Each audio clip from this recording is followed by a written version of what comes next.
Age of Empires 3 is the greatest RTS of all time. There is no other RTS that can hold a candle to Age of Empires 3. Red Alert? Get out of here. StarCraft? More like Buttcraft. Company of Heroes? More like Company of Zeros, am I right? Alright, now that the engagement bait is out of the way, I do believe Age of Empires 3 has a very special place at the RTS table. And while it may not be top dog, even in its own series, it's a fully realized and functional game with hundreds, if not thousands of hours of playtime. Age of Empires 3 also caters to multiple genres of RTS players. Do you like long story-driven campaigns? You're covered. Do you like brutal head-to-head matches against other players? Don't worry, it's there in spades. What about PvE only? You bet you'll have plenty of content there as well. I have a combined amount of about 800 hours or so in all the different versions and accounts that I have. So when I push past the existential dread of asking what I'm doing with my life, I feel I have a lot to say about this game, and it helped me through some dark times in my life. Let's allow ourselves to be transported back to the dark ages of 2005 and explore what Age of Empires 3 has to offer. Ensemble Studios was hot off the heels of Age of Mythology and decided they wanted to revisit the Age of Empires Juggernaut series. Ensemble needed to follow up Age of Empires 2, which was universally praised and sold about a bajillion copies, so they knew expectations were high, and they needed to deliver a product that met those expectations. While honestly they could have just created another Dark Age era RTS with copy-pasted gameplay from Age of Empires 2, with maybe better graphics and a new storyline, Ensemble chose to innovate and create something completely unique. One thing you gotta give credit to Ensemble is their games are so unique from one another, and they seem to embrace it. Ensemble chose to set Age of Empires 3 in the era starting around when Europe began to settle the Americas, all the way up to the early Industrial Revolution. A very unique decision that at first glance doesn't seem to have a whole lot of room for creativity, but Ensemble took a look at the vast majority of civilizations at the time, from Native Americans to Asian cultures, and created some incredible gameplay devices that all feel and play very uniquely. It makes sense. The Americas make a great theater of war, with all kinds of civilizations fighting for the vast number of biomes with different goals and tactics. The more you look into that time period, the more an RTS game makes sense. In Age of Empires 2, the stories were all relatively short and disconnected from each other, most of which were historical and non-fiction. And while I find them fun, that's kind of limiting in a way. This time around, however, Age of Empires 3 has a fictional storyline, revolving around the mythical Fountain of Youth for the first third, and an evil order called Circle of Ossus for the rest. This decision was criticized by some, but I feel like it was a perfect decision, because it allows your game to now be free from the constraints of reality. And though Ensemble kept it pretty grounded, they still have some moments where the loosey-goosey nature of the storyline allowed Ensemble to fire on all cylinders with gameplay. They incorporated some pretty heavy storytelling devices, such as betrayal and sacrifice, focusing more on character moments than they needed to. Ensemble could have just settled for a story where you're objectively good and this faction is objectively bad, and it's just a war of the blue guys versus the red guys. Instead, Ensemble chose the story of Morgan Black and his bloodline through the next few generations. I think the blending of the mythical storyline with the backdrop of historical context lends itself perfectly to an RTS genre. On to gameplay. Age of Empires 3 has some gameplay elements that seem a bit wonky at first, but make more sense the deeper you think about them. The largest change from Age of Empires 2, and the one that seems to be the most divisive among critics, is the introduction of the home city system.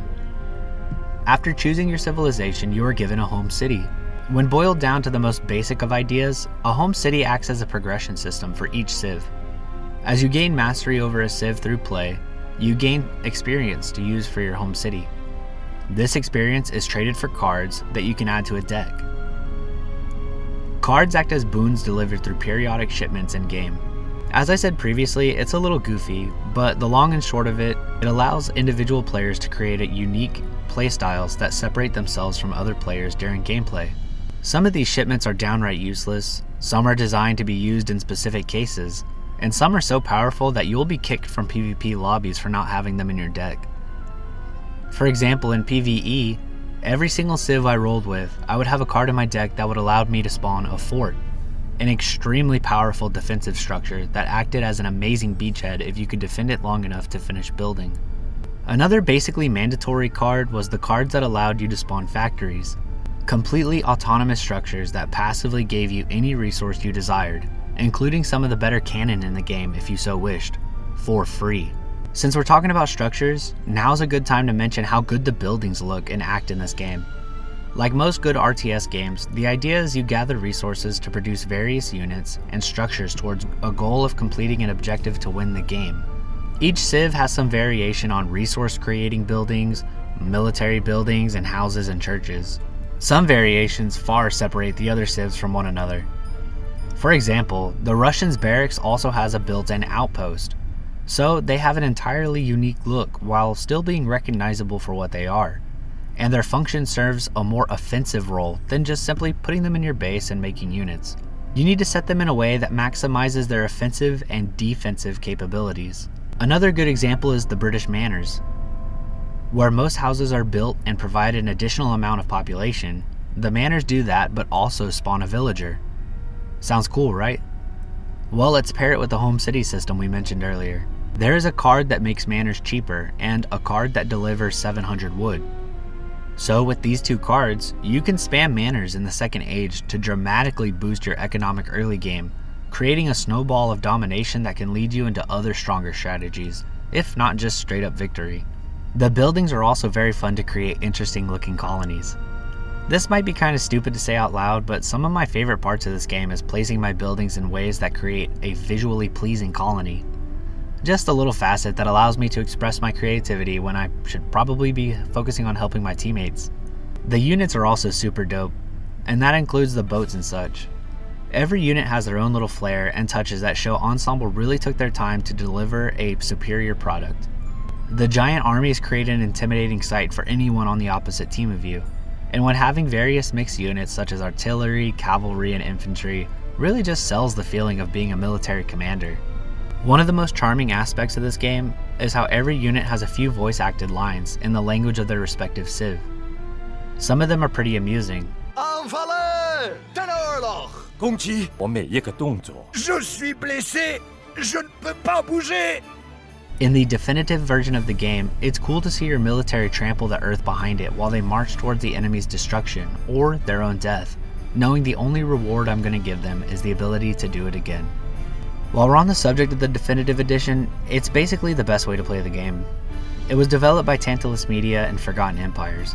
The 05 edition is pretty much dead now, and all the content is inside of the definitive edition, just with better packaging and graphics, and more players online.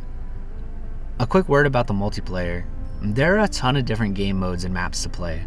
Some of the most fun I've had in my life was getting drunk and jumping in with random people to fight some extreme difficulty level AI bots.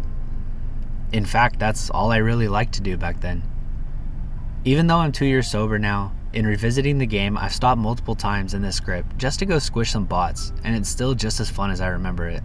I'm not the PvP kind of guy. I'll probably do a vid about it in the future, but player vs player games have always stressed me out, mainly because I'm an adult with a family, and the highest skill I can get to in any game is nothing compared to the other players. The stress of playing PvP for me outweighs the fun I have. I'm pretty sure I've only won a few of the 100 or so PvP matches I've played. However, friends I've spoken to that are PvP nuts tell me it's one of the best PvP RTS games out there. I can see that being the case, because with all the other civs and all the different ways to play those civs, the replayability can be endless. Even if it's not my cup of tea, I'm glad that Ensemble created this great PvP ecosystem, and the new developers seem to be doing a good job keeping faithful to the vision. Most of my criticisms of this game are pretty small. The main one to me is that there are definitely some meta strategies that have very few, if any, counters at all. For PvE, it pretty much is just a rush to get out howitzers. The AI really has only one programmed way to deal with them, and it's just flanking you with horses.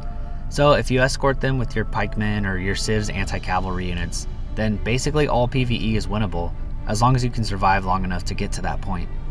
Another criticism that my wife notices far more than me is the repetitive noises. Man, especially in the 05 version, you will hear the same battle announcement sound at least 100 times per match. I pretty much always mute the game within the first match because it just gets overwhelmingly annoying when you're trying to be around people, which is a shame because the music is pretty dope. It swells into this evil chanting when you're destroying key buildings and stays mellow in that early exploration phase. And that main menu theme is a classic. I'm glad they didn't try to mess with that too much. Another audible thing you'll notice when playing against and with AI is the voice acting.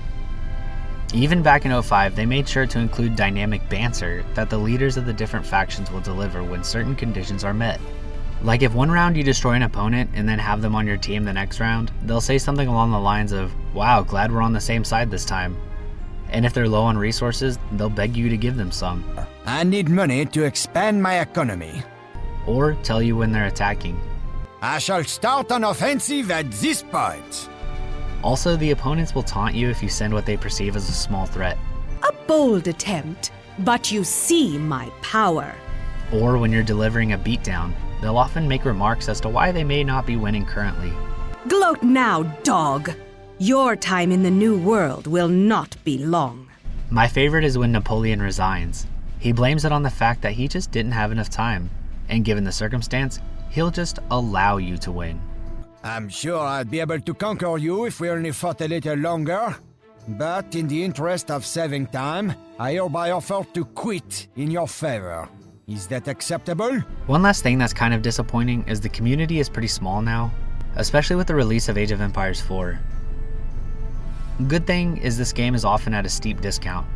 I bought it for $6 to replay it for this video, so if you and a buddy can scratch together $12, then you have a basically endless replayable game on your hands. Even if you only play it for the story, you'll definitely get your money's worth. Also, it seems the servers are going to be up for a while. Even the original game, 20 years later, still has full online functionality. This game means a lot to me, and I wanted to share it with you.